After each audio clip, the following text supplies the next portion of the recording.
Hey guys, this is Pastor Dave. Welcome to another midweek chat. I've been doing a series called Making Everyday Matter, and today I'm going to be talking about making everyday matter by embracing the right perspective on money. You know, a person's perspective on money really does reveal a whole lot about them and their heart. Jesus said, "For where your treasure is, there your heart will be also." Now, don't turn me off.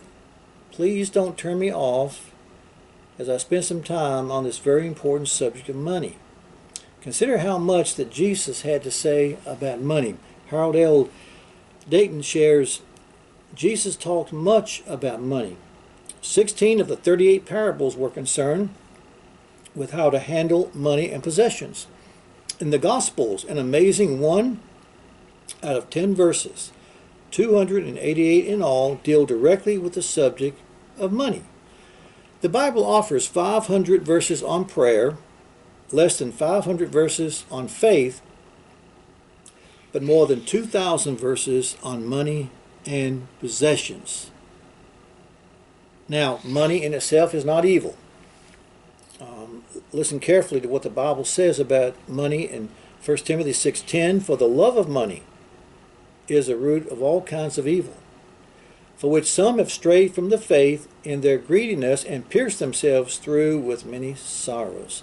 Money itself is not evil. Really, money is kind of, you might say, neutral. The problem is having the wrong perspective on money. The problem is when money runs your life rather than you having the right perspective on money. Please know this: money will never buy you happiness. In the book Today Matters by John Maxwell is this information from chapter 9. Chapter 9 is called Today's Finances Give Me Options. Listen to this. Money won't make you happy. Even though most people would say they agree with the saying, money won't buy happiness, they sometimes act as if they think it's true. Why else would they make money such a high priority or compromise their values to get it? Several years ago, James Patterson and Peter Kim published the results of a national survey on morals in The Day America Told the Truth. They shared some of the things people said they would do for money. Here are some of the things people said they would be willing to do for $10 million, along with the percentage of people who would do it. They would, 1, abandon their entire family. 25% of the people said that. 2, become prostitutes for a week or more. 23%. Give up their American citizenship. 16%. Leave their spouse. 16%. Withhold testimony, letting a murderer go free. 10%. Kill a stranger. 7%. Put their children up for adoption. 3%. If those findings don't show that some people believe money will bring them happiness, nothing does. Journalist Bill Vaughan joked that money won't buy happiness, but it will pay the salaries of a huge research staff to study the problem. That's truer than he might have thought. Studies have shown that having more money really doesn't bring happiness. According to Fast Company magazine, between 1970 and 1999, the average American family received a 16% raise, adjusted for inflation, while the percentage of people who describe themselves as very happy fell from 36% to 29%.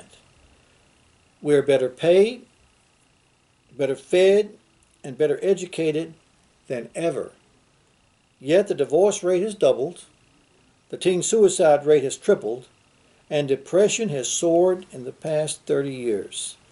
Modern research simply confirms something said nearly 2,000 years ago by the Roman philosopher Seneca: money has yet to make anyone rich.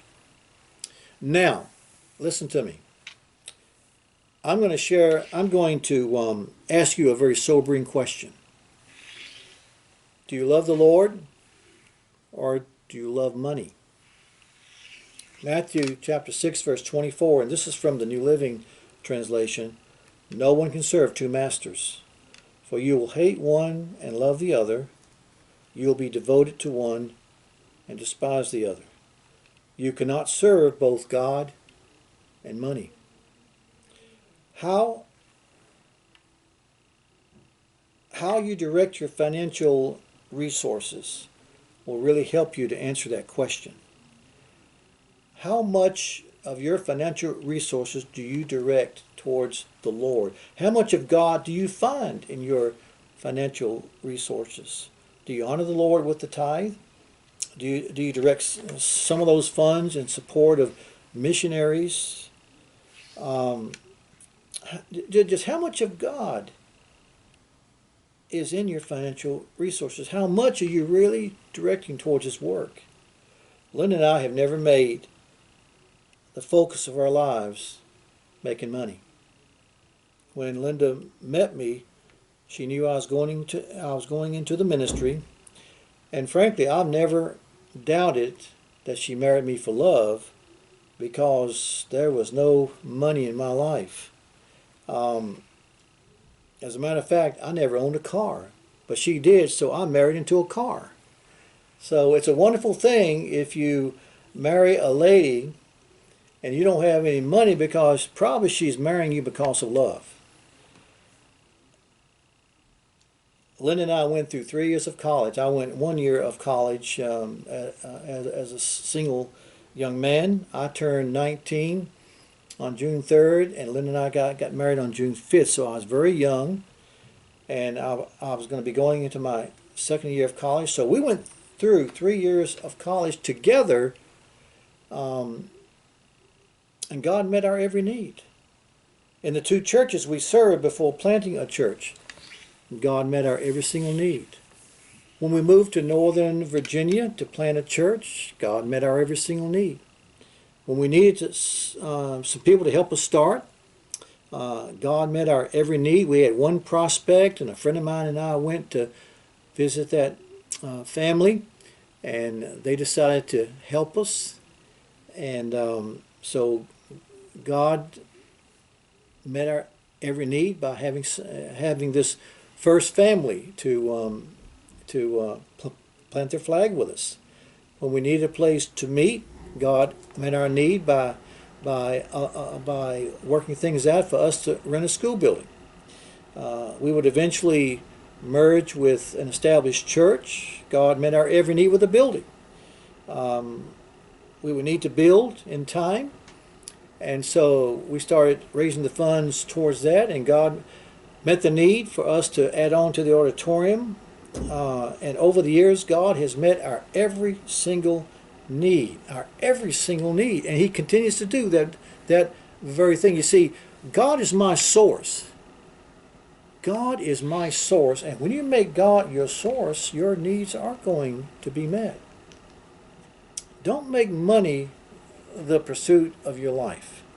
Rather, embrace the words of the Apostle Paul, who said, "For to me to live is Christ, and to die is gain."